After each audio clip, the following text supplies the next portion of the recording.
I know the sound of dispatch. I've been hearing that same voice for 6 years. Calm, clipped, steady. The only constant when nights fall apart. But the voice I heard that night wasn't hers. It was just past 2 in the morning. My partner had stepped into a corner store to grab a coffee, and I was parked outside, cruiser idling, watching the fog roll across empty streets. That's when my radio cracked. Static. Then, Unit 12, proceed to Corridor 9. It froze me. Corridor? We don't have corridors.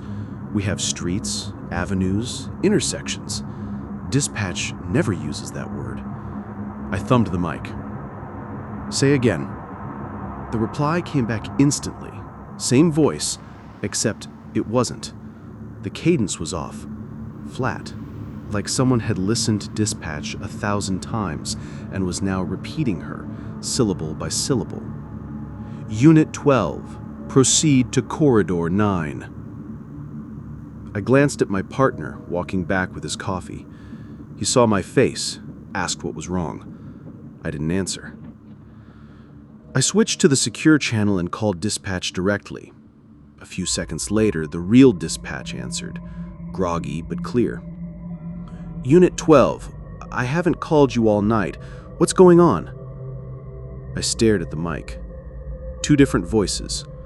One claiming to be her, one actually her, both coming through the same system. The fake voice broke in again, louder, like it was closer. Proceed now. Corridor 9. She's waiting. She. I looked at my partner. His knuckles whitened around his cup. He'd heard it too.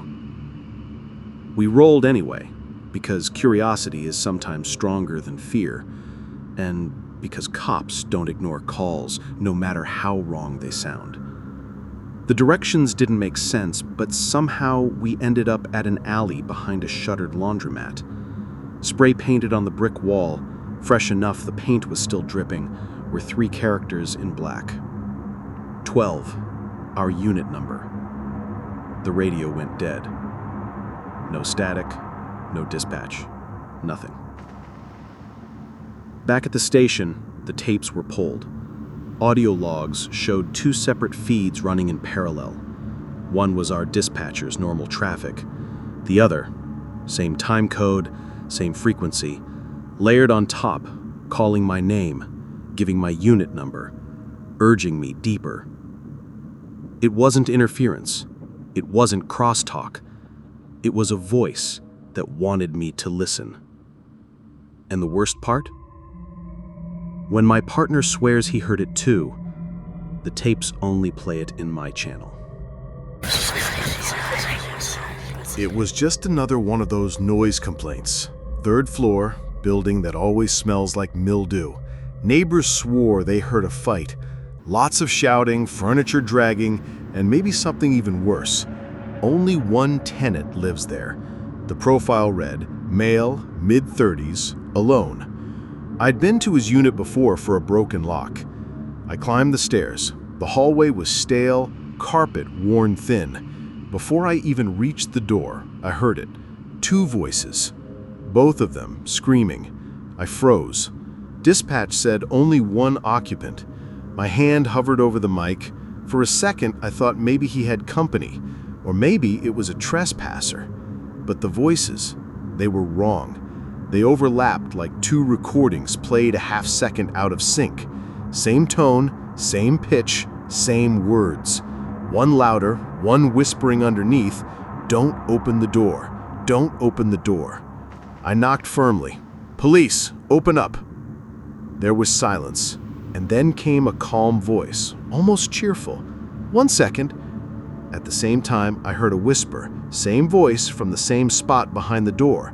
The voice said, "Please don't." My throat went dry. 2 answers, 1 door, 1 person supposed to be inside. The deadbolt clicked, the door cracked open. He stood there, the tenant, pale, sweating, eyes unfocused. Behind him, the apartment looked bare, almost staged. "Everything okay in here?" I asked.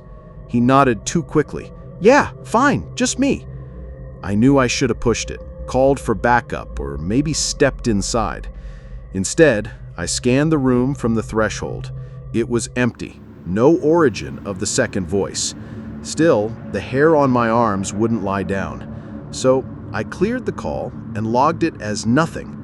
But later, back at the station, the body cam audio was pulled. And on playback, it wasn't silence after my knock. It was clear. Two voices answering at once. They were both identical. Both his. We got the call just after midnight. Clerk at a roadside motel swore a guest was screaming in room 17. That wasn't really an issue. The problem was that building only had 15 rooms. I pulled in with my partner. Neon sign buzzed overhead, half the letters burned out. The lot was empty, except for our cruiser. Clerk met us at the desk with his eyes wide, voice shaking. He pointed upstairs. Room 17. Can't miss it. I already didn't like it. I had been through that place before. 2 floors, 15 rooms. I could picture the layout in my head. We climbed the carpeted stairs. Hall smelled like bleach and mold. We could see all doors in a neat line. 11, 12, 13, 14, 15. And then, where the wall should have been solid, a door. Its paint peeled.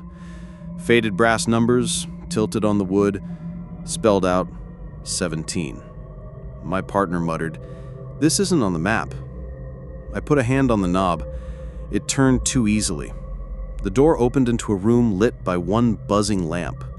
Inside were cheap bedspread, dresser, and a cracked mirror. Things looked normal, except for the silence. I stepped back into the hall to check the number again. Only now the sequence ran different. 12, 13, 14, 17, 15. Like the door had slid into place. Inside, the mirror's reflection lagged. My body cam shows it clearly. Me stepping in, reflection still outside in the hall. Then the feed cuts. 12 full minutes gone.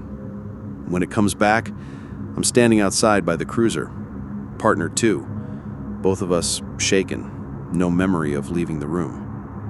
We pulled the motel's file later. Floor plans showed no room 17. No second hallway. Report says false disturbance. But I'll never forget that brass number, crooked on the peeling door, waiting exactly where it shouldn't be.